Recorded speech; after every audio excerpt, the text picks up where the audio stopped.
Hello ক্রিয়েটরবাসীগণ, আজকের এই ভিডিওতে সকলকে আন্তরিক অভিনন্দন। বরাবরের মতো আজকেও আমরা আরেকটি ফোনের ফুল রিভিউ নিয়ে হাজির হলাম। আজকে আমরা রিভিউ করব realme c21 এই ফোনটি। আমি আপনাদের সাথে আছি মোহাম্মদ শামীম হাসান শরণ। আপনারা দেখছেন ACreator YouTube channel. realme c21 এই ফোনটি বাংলাদেশের বাজারে একটি ভেরিয়েন্টে লঞ্চ করেছে 4GB র্যাম 64GB রম, যেটার প্রাইস রাখা হয়েছে 11,990, অর্থাৎ প্রায় 12,000 টাকা। আমাদের আজকের ফোনটা পাঠিয়েছেন আরাফা টেলিকম, সার্কুলার রোড, দাসবিকারির মোড়, গাইবান্ধা। আপনারা যদি আমার ভিডিওটা দেখে তাদের শপে যান তাহলে আপনাদের জন্য থাকছে স্পেশাল গিফট এবং ডিসকাউন্ট। আপনাদের সুবিধার্থে তাদের শপের ফেসবুক পেজ লিঙ্ক এবং মোবাইল নাম্বারটা আমি আমার ভিডিওর ডিসক্রিপশন বক্সে দিয়ে দিব। আজকে আমরা এই ফোনটা নিয়ে A to Z আলোচনা করব। দেরি না করে চলুন শুরু করা যাক।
প্রথমে আসে এই ফোনটার ডিজাইন নিয়ে। এই ফোনটার ব্যাক সাইডটা একটা প্লাস্টিক বিল্ডের তৈরি, যেটার মধ্যে একটা গ্রেডিয়েন্ট ইউজ করা হয়েছে, দেখতে অনেক সুন্দর লাগে। এবং পিছন সাইডটাতে কিছু গ্রিপ রয়েছে, যেটা হাতে ধরতে অনেক ভালো একটা ফিল পাওয়া যায়। এবং গ্রিপগুলো থাকার কারণে আঙ্গুলের ছাপ এবং নর্মাল কোনো স্কেপ সহজেই পড়বে না। এবং এইটার পিছন সাইডে ব্যবহার করা হয়েছে ট্রিপল ক্যামেরা সেটআপ এবং তার সাথে একটা ফ্ল্যাশ লাইট। ব্যাক সাইডের একদম শেষের দিকে ব্যবহার করা হয়েছে স্পিকার। আমার কাছে মনে হচ্ছে 2021 সালে এসে ব্যাক সাইডে স্পিকার দেওয়াটা একবারেই বেমানান। শুধু রিয়েলমি নয়, যে কোনো ব্র্যান্ডের ফোনের স্পিকারটা চার্জিং পোর্টের আশেপাশে দেওয়া দরকার, তাতে করে লাউড স্পিকারের ফিলটা একটু ভালো আসে। এই ফোনটিতে ডিসপ্লে হিসেবে ব্যবহার করা হয়েছে IPS LCD HD+, যেটার রেজুলেশন 720x1600 এবং PPI 270। এই ফোনটার ডিসপ্লে সাইজ 6.5 ইঞ্চি। ভিডিও কন্টেন্ট দেখার ক্ষেত্রে সাইড নেগেটিভিটি ইস্যু তেমন পাওয়া যায়নি, মোটামুটি ভালোই দেখা যাচ্ছিল। টাচ রেসপন্স ভালোই ছিল, একদম স্মুথ। তারপর আসা যাক এটার ক্যামেরাতে।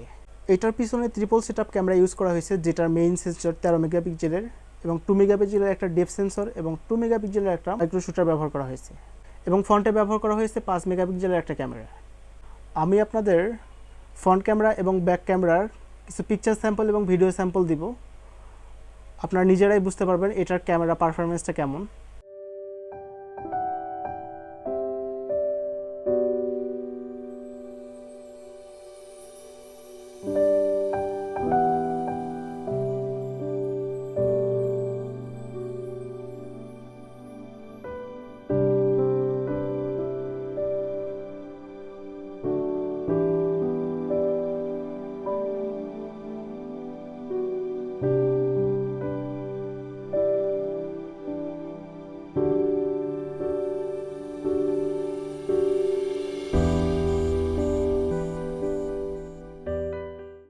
তারপরে আমার কাছে যদি জিজ্ঞেস করেন 12,000 টাকা বাজেটের মধ্যে realme c21 যেরকম ক্যামেরা দিয়েছে তাতে মানিয়ে নেওয়ার মতো মোটামুটি লেভেলের। ব্যাক সাইডের মেইন ক্যামেরা দিয়ে অনেক ভালো মানের ছবি পাওয়া যাচ্ছিল। নাইট মোড রয়েছে, পোর্ট্রেট মোড রয়েছে, সবগুলোই অ্যাভারেজ ঠিকঠাক ছিল। ফ্রন্ট ক্যামেরা দিয়ে যখন ছবি তুলতে যাবেন ছবিটা একটা ব্লার ভাব হবে এবং বিউটি চলে আসবে অটোমেটিক। যারা সেলফি তুলতে ভালোবাসেন তাদের জন্য ফ্রন্ট ক্যামেরাটা বেস্ট। তারপর আসা যাক এটা প্রসেসর। এই ফোনটা রান করেছে অ্যান্ড্রয়েড 10-এ। এটার মধ্যে চিপসেট হিসেবে ব্যবহার করা হয়েছে মিডিয়াটেক হিলিও G35, যেটা 12 ন্যানোমিটারের একটা চিপসেট। এটা নিয়ে নতুন করে বলার কিছুই নাই। রেগুলার ইউজের জন্য এই প্রসেসরটা ঠিকঠাক রয়েছে। যারা রেগুলার গেমগুলো, লাইট ভার্সন গেমগুলো এই ফোনটার মধ্যে স্মুথলি প্লে করতে পারবেন। যারা প্রো লেভেলের গেমার রয়েছেন তাদের জন্য এই ফোনটা নয়। এটাতে হালকা পাতলা গেমিং করা যাবে, কিন্তু প্রো লেভেলের গেমগুলো এটাতে প্লে করা যাবে না।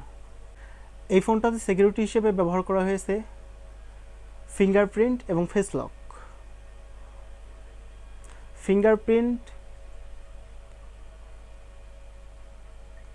ফিঙ্গারপ্রিন্ট যথেষ্ট ফাস্ট ছিল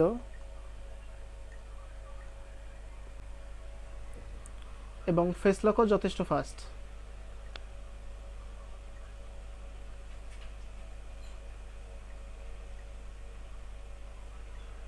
realme c21 এই ফোনটাতে আপনারা 5000 mAh একটা ব্যাটারি পেয়ে যাবেন। যদি আপনারা নর্মাল ইউজার হয়ে থাকেন তাহলে এই ব্যাটারি থেকে 2 দিন ব্যাকআপ পেয়ে যাবেন।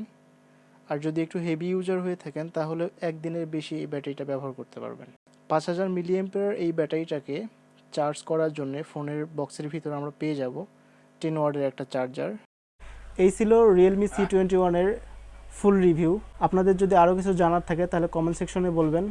ভিডিওটা যদি ভালো লাগে সবাই লাইক, কমেন্ট, শেয়ার করবেন এবং আমার চ্যানেলে যদি আপনারা নতুন হয়ে থাকেন অবশ্যই সাবস্ক্রাইব করবেন এবং ভিডিওগুলো সবার আগে পেতে পাশে থাকা বেল বাটনটি প্রেস করে দিবেন।